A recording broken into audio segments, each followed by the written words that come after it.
Hello दोस्तों, मैं रतन सैनी उड़ान एकेडमी में आपका हार्दिक स्वागत करता हूं। आज हमारा टॉपिक रहेगा भारतीय संविधान के स्रोत एवं विशेषताएं। भारतीय संविधान के स्रोत देशी भी रहे हैं और विदेशी भी, तथा भारतीय संविधान को भारत की आवश्यकताएं, उसकी परंपराएं और उसकी आस्थाओं ने प्रभावित किया है। उसी क्रम में भारत का संविधान भारत की अतीतकालीन आस्थाओं एवं परंपराओं का प्रतीक है। संविधान निर्माताओं के समक्ष औपनिवेशिक आधिपत्य से स्वतंत्र हुए राष्ट्र के लिए ऐसे संविधान का निर्माण करने का ध्येय था जो विशेष परिस्थितियों में राष्ट्र को गतिशील बनाए रखने तथा भारतीय संविधान को व्यावहारिक बनाने के लिए विश्व के अन्य देशों के संविधानों के उपयोगी लक्षणों को समाहित करते हुए इसमें भारतीय परिस्थितियों एवं आवश्यकताओं के अनुरूप प्रावधान किए गए हैं। भारतीय संविधान के स्रोत अनेक प्रकार के रहे हैं। ये देशी और विदेशी दोनों थे। संविधान निर्माताओं का मुख्य उद्देश्य विशाल एवं विविधतापूर्ण देश के शासन संचालन के लिए श्रेष्ठ विधान का निर्माण करना था। भारतीय संविधान पर अंग्रेजी राज के शासनकाल के दौरान पारित किए गए विभिन्न अधिनियमों ने संविधान के स्रोत के रूप में कार्य किया है। इस दौरान पारित किए गए अधिनियमों जैसे 1858 का अधिनियम, 1892 का अधिनियम, 1909 का अधिनियम, 1919 का अधिनियम तथा 1935 के अधिनियम और 1928 में प्रकाशित नेहरू प्रतिवेदन का भारतीय संविधान पर विशेष प्रभाव पड़ा है। भारतीय द्वारा 1928 में निर्मित प्रथम लिखित दस्तावेज नेहरू प्रतिवेदन की अनेक सिफारिशों को भारतीय संविधान में समाविष्ट किया गया है। नेहरू प्रतिवेदन की प्रमुख सिफारिशों को भारतीय संविधान में शामिल किया गया। वे इस प्रकार रही हैं। प्रथम है केंद्र एवं प्रांतों में उत्तरदायी शासन की स्थापना की मांग, जो नेहरू प्रतिवेदन में की गई थी और आज वर्तमान संविधान में विद्यमान है। दूसरी, संघीय व्यवस्था। तीसरी, मौलिक अधिकार। चौथी है पृथक निर्वाचन प्रणाली। और पांचवा, सर्वोच्च न्यायालय की स्थापना। छठी, द्विसदनात्मक संसद की स्थापना। ये भी वर्तमान संविधान के भाग हैं जो नेहरू प्रतिवेदन में मांग की गई थी। भारतीय संविधान का एक बड़ा भाग 1935 के अधिनियम से प्रभावित है, क्योंकि बहुत बड़ा भाग 1935 के अधिनियम का वर्तमान संविधान में लिया गया है। 1935 के अधिनियम की 200 धाराएं अक्षर अथवा वाक्य विन्यास में साधारण परिवर्तन के साथ भारतीय संविधान में ली गई हैं।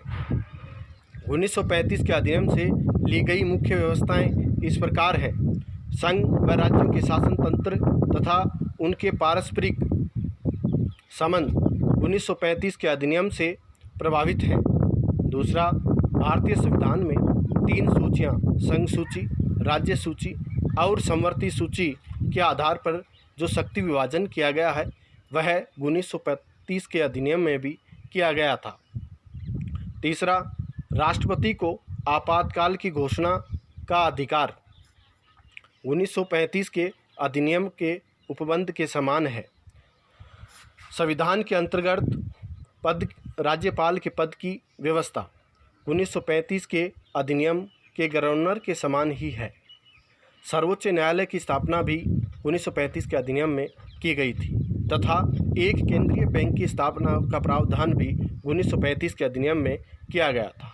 भाषा एवं वाक्य रचनाओं की समानताएं भी विद्यमान हैं।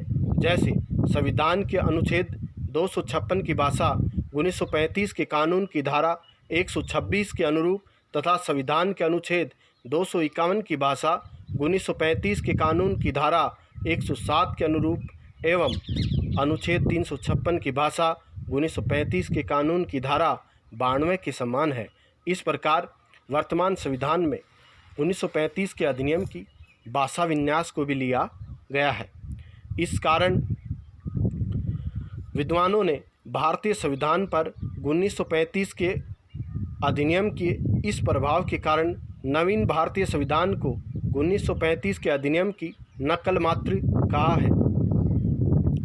आइवर जेनिंग्स के अनुसार संविधान सीधे तौर पर 1935 के अधिनियम पर आधारित है।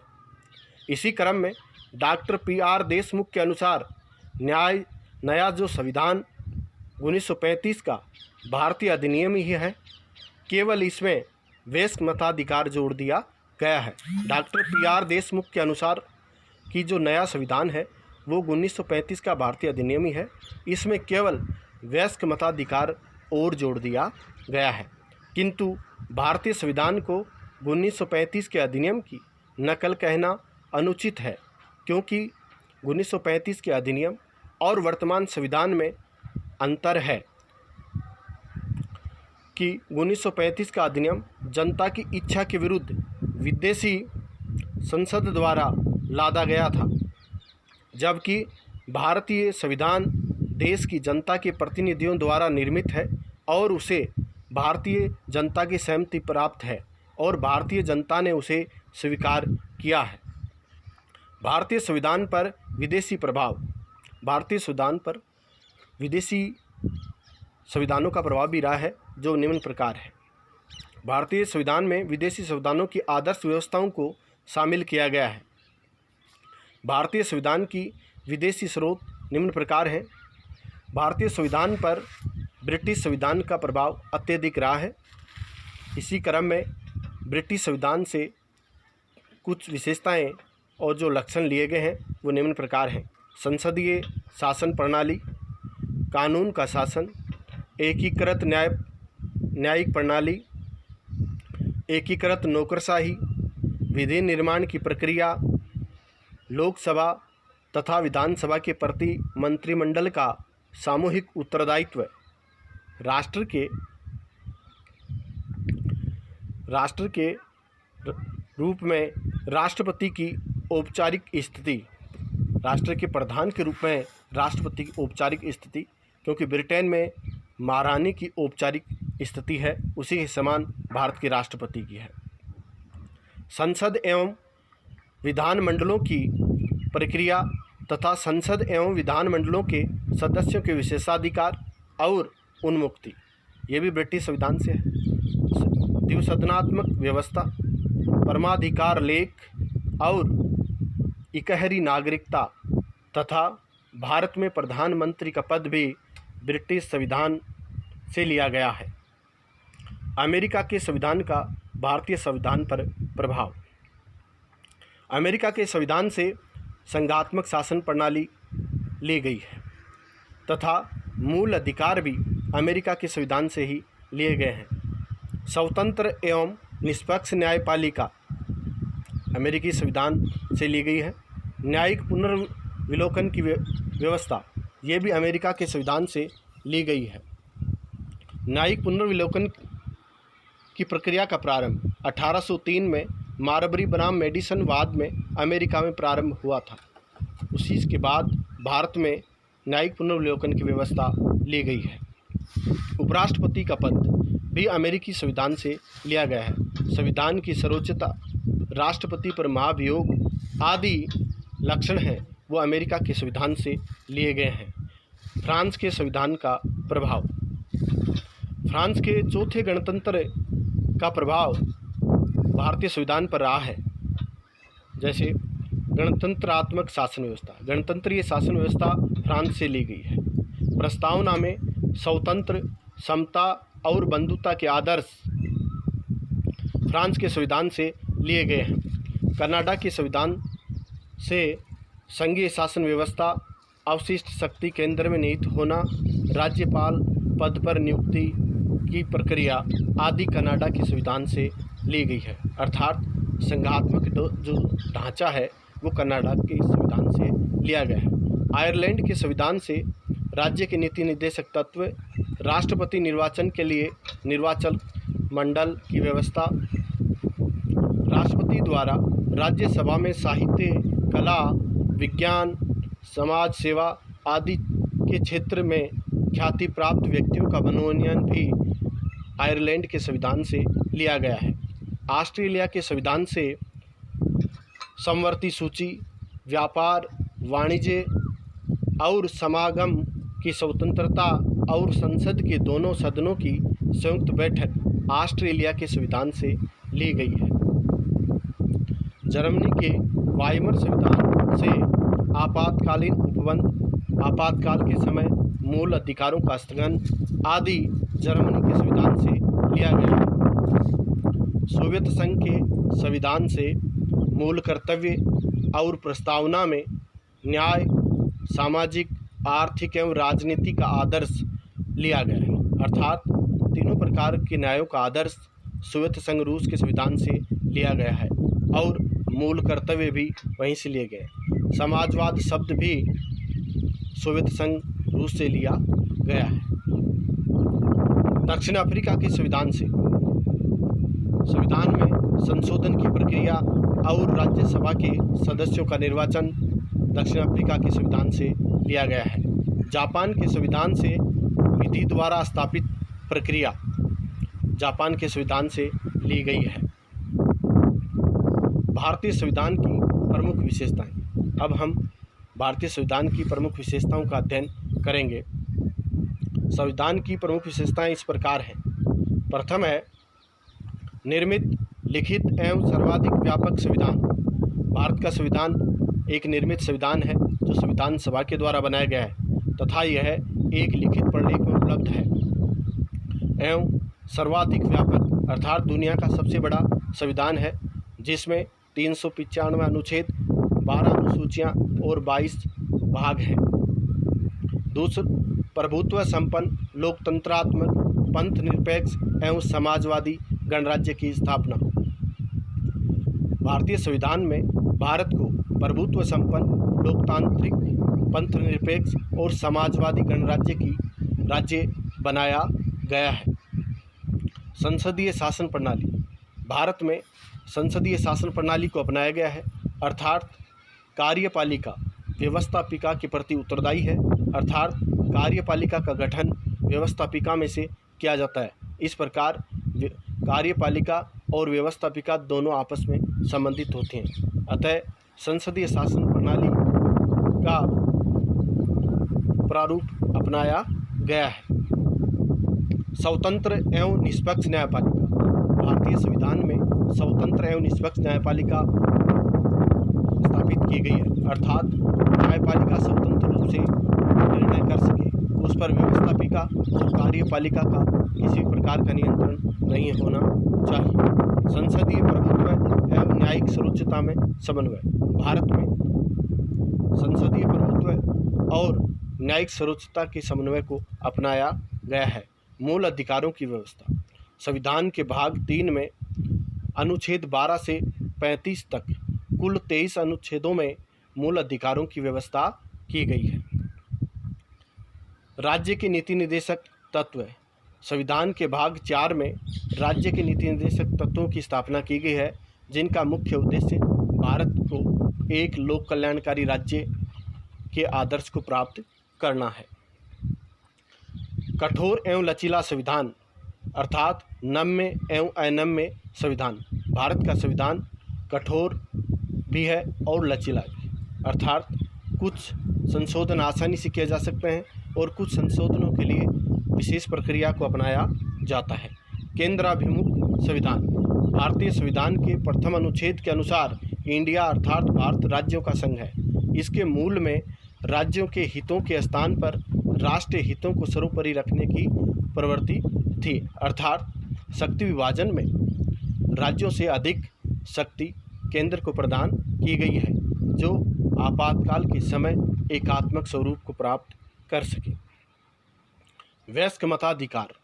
भारतीय संविधान में वयस्क मताधिकार को स्वीकार किया गया है। भारतीय संविधान के अनुच्छेद 326 में इसका स्पष्ट उल्लेख किया गया है। प्रारंभ में वयस्क मताधिकार की आयु 21 वर्ष तय की गई थी, लेकिन 61वें संविधान संशोधन 1989 के द्वारा 18 वर्ष आयु प्राप्त नागरिकों को मताधिकार प्रदान कर दिया गया है। एकल नागरिकता का प्रावधान। भारतीय संविधान में एकल नागरिकता का प्रावधान किया गया है, अर्थात यहाँ पर संघ सरकार की नागरिकता है न कि राज्यों की नागरिकता। इस प्रकार भारत में एकल नागरिकता की स्थापना की गई है। मूल कर्तव्यों का समावेश। भारतीय संविधान में मूल अधिकारों के साथ साथ नागरिकों के लिए मूल कर्तव्यों की व्यवस्था भी की गई है। 42वें संविधान संशोधन 1976 के द्वारा संविधान के भाग 4 क जोड़कर नागरिकों के 10 मूल कर्तव्यों को समाविष्ट किया गया है। वर्तमान समय में मूल कर्तव्यों की संख्या 11 है। सरवण सिंह समिति की सिफारिशों के पश्चात भारत के संविधान में 10 मूल कर्तव्यों को समाविष्ट किया गया था। कल्याणकारी राज्य की स्थापना का आदर्श। भारतीय संविधान में भारत ने कल्याणकारी राज्य का आदर्श स्वीकार किया है, अर्थात राज्य जनता के हित और कल्याण के लिए ही कार्य करेगा, जिनका स्पष्ट उल्लेख राज्य की नीति निर्देशक तत्वों में किया गया है। एकात्मक एवं संघात्मक शासन व्यवस्था। भारतीय संविधान में एकात्मक एवं संघात्मक दोनों शासन व्यवस्थाओं को अपनाया गया है, अर्थात शांति काल में भारत की शासन व्यवस्था संघात्मक रहेगी और विपत्ति काल एवं संकट के समय एकात्मक स्वरूप प्राप्त कर लेगी। कानून के द्वारा स्थापित प्रक्रिया। भारत के संविधान में कानून के द्वारा स्थापित प्रक्रिया को अपनाया गया है, अर्थात कानून के अनुरूप ही न्याय किया जाएगा। पंथ निरपेक्षता। पंथ निरपेक्षता से अभिप्राय है कि भारत में किसी भी धर्म या किसी विश्वास के साथ भेदभाव नहीं किया जाएगा। राज्य का कोई धर्म नहीं है, राज्य के सम्मुख सभी धर्म समान हैं। इस प्रकार भारतीय संविधान में पंथ निरपेक्षता के आदर्श को भी स्वीकार किया गया है। न्यायिक पुनर्विलोकन की व्यवस्था। भारतीय संविधान में न्यायिक पुनर्विलोकन की व्यवस्था की गई है, जिससे अभिप्राय है कि व्यवस्थापिका एवं कार्यपालिका, अर्थात व्यवस्थापिका ऐसे कानून नहीं बना सकती और कार्यपालिका ऐसे आदेश जारी नहीं कर सकती जो संविधान के विपरीत हो। अगर व्यवस्थापिका के द्वारा निर्मित कानून और कार्यपालिका के द्वारा जारी आदेश संविधान के प्रतिकूल हैं तो न्यायपालिका उन्हें रद्द कर सकती है, अर्थात जनता के हितों के विपरीत व्यवस्थापिका एवं कार्यपालिका कोई भी कदम न उठा सके, इसके लिए संविधान में न्यायिक पुनर्विलोकन की व्यवस्था की गई है। विश्व शांति एवं सहअस्तित्व में आस्था। भारतीय संविधान में विश्व शांति और शांतिपूर्ण सहअस्तित्व के आदर्श को अपनाया गया है। भारत सदैव शांति का समर्थक रहा है और शांति के लिए प्रयास कर रहा है तथा भारत वसुधैव कुटुंबकम की धारणा में विश्वास करता है। इससे आगे के अध्ययन के लिए आप हमारा ऐप उड़ान एकेडमी प्ले स्टोर से डाउनलोड कीजिए। धन्यवाद।